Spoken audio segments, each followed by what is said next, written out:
everything you need to know from yellow to orange belt. Foundation basics. First thing, guard position. Right leg steps back. Switch your guard. Switch your guard. High-low attack. Jab. Sets up your move. Reverse punch or cross. Counter attack. Make sure that back foot pivots. Let's look at it from the side. You got a jab. Front foot should have a slight twist in it. Jab. Back foot twist on the cross. Boom. I'm going to go high on my jab. I'm going to go midsection, hitting the solar plexus on the cross. 1, 2. Every time your hands must come right back to your chin. 1, 2.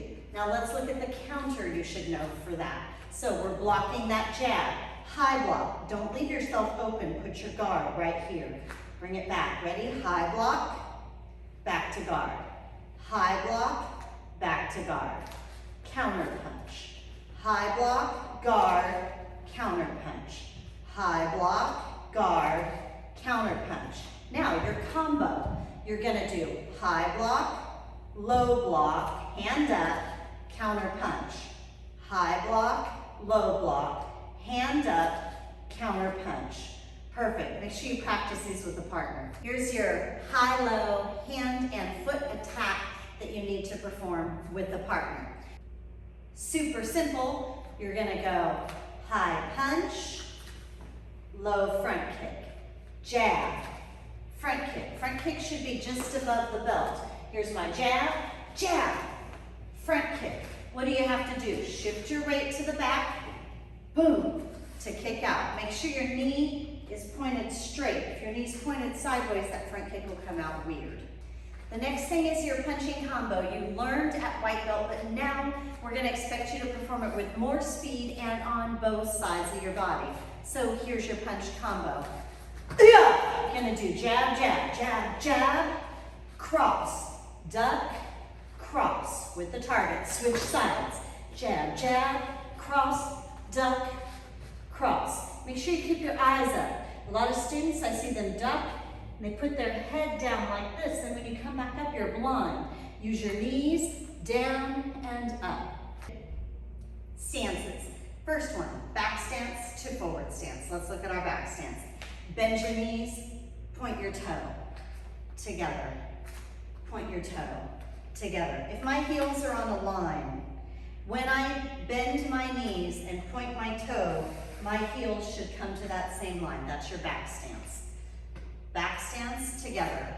Back stance together. 80% of the weight is on that back leg. Now let's talk about the skill that I'll need to see demonstrated in your form.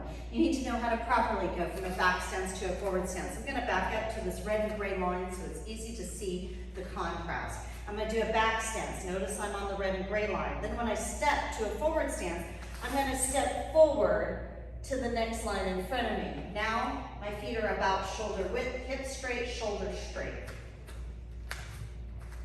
Depending on your height, you may not need to step out as far. Back stance, or you might need to step out further. Forward stance. Let me show it incorrectly. I see this a lot. Back stance, forward stance. See how my feet are almost on the same line? I'm out of balance. I need to be in my forward stance here.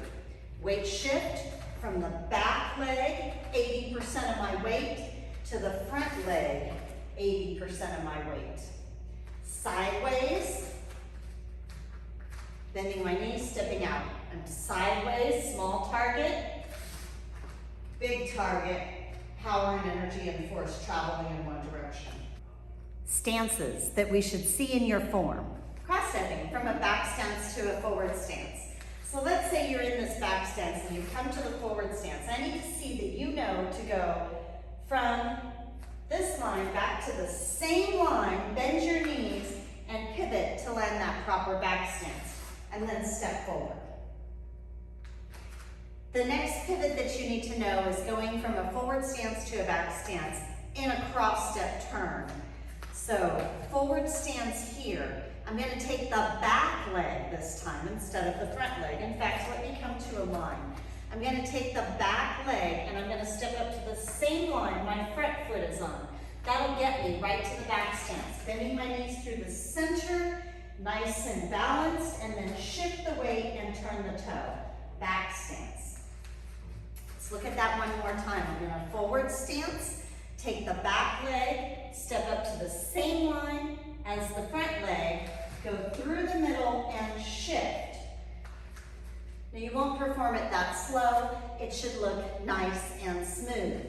Boom, boom. If you lost your balance, you're probably doing this. See how I straightened my legs and came up?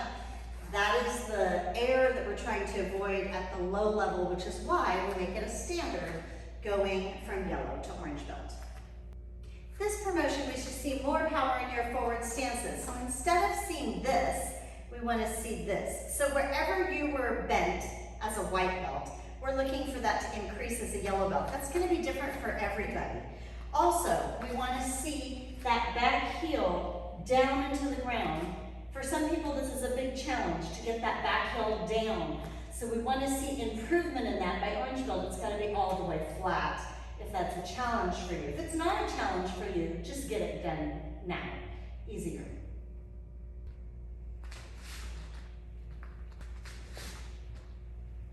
Lead leg roundhouse kick. What we're looking for is the back foot to start to learn to pivot as you come up.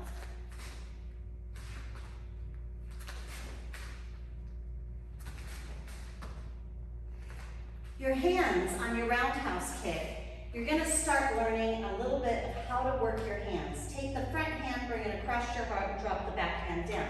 As you step and pivot, boom, the hand should switch.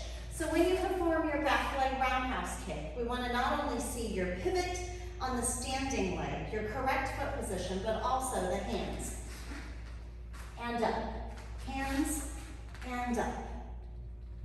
Notice the bottom foot pivoted, hands started at guard and ended at guard. So you'll do lead leg roundhouse, back leg roundhouse, and then you'll do a combination of lead leg, back leg. Start from here.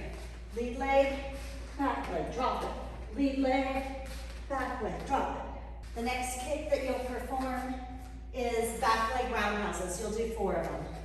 1, 2, 3, 4.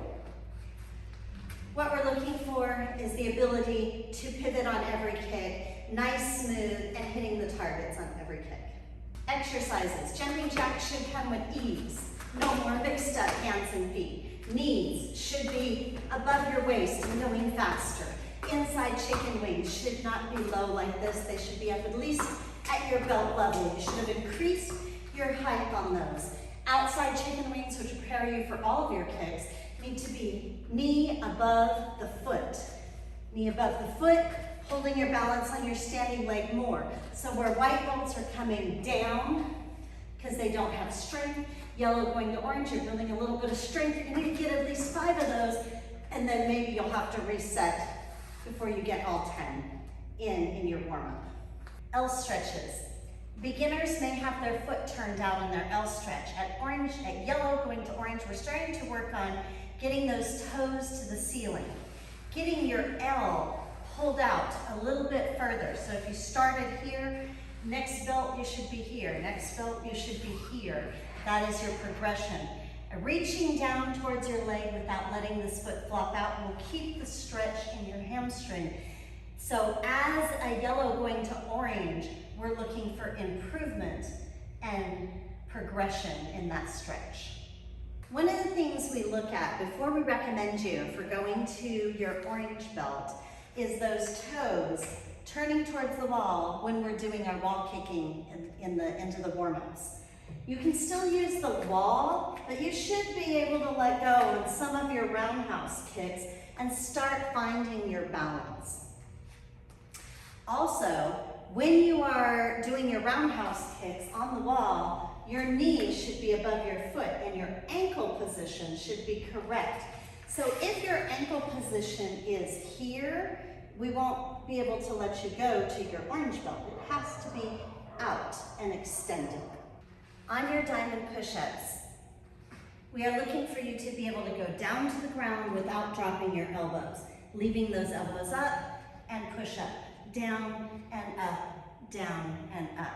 On your push-ups, We're looking for you to be able to hold your position. No stink bugs, no watermelons, nice flat. Instructors will come by and touch their fingers on your stomach to make sure that you're engaging your abs. The secret to keeping your body flat is you pull in at your core, and that will support your lower back, holding that push-up position. Although you won't perform your ground falling on promotion day, you should feel comfortable with your ground falling. We're looking for you to have the ability to hold your head up through all the falls. Hands, feet, hands and feet. That would be a total of 30 counts. So it's about 15 seconds it takes us to go through those drills. We're also looking for you to have the correct position on left and right leg. So from laying down, left hand, right foot, right arm, and then switch it, and switch it, and switch it. Roll backs. Should be able to roll back and up. Getting up quickly if you're young. If you're a little bit older, we'll give some time for you to be able to get on your feet. Good punches are all to the face. Here we go.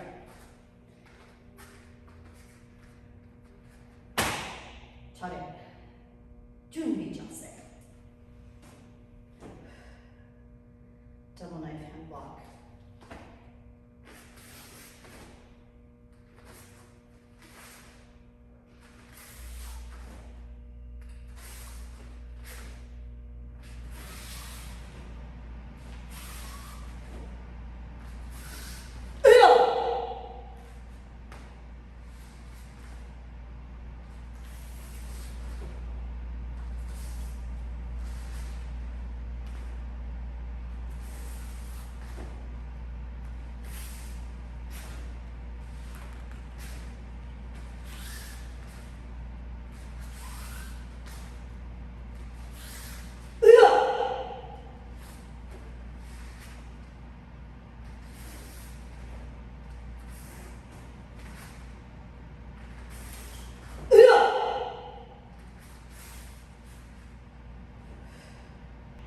Junbi jase.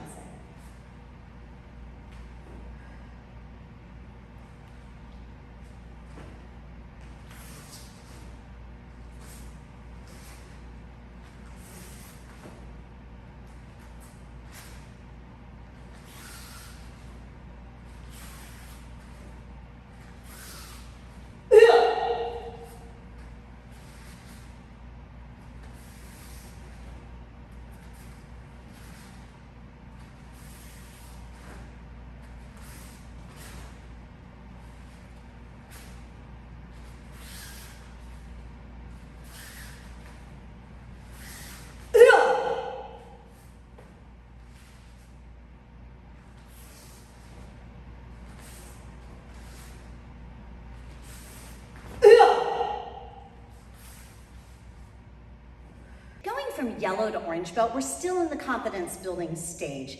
Students are going to understand a little bit more about stances and technique and have a little bit more discipline and strength to be able to hold those positions for longer periods of time. Remember, it's going to take about a year to build just a base foundation of athleticism before we get into actually being able to get into some really, really strong self-defense combinations.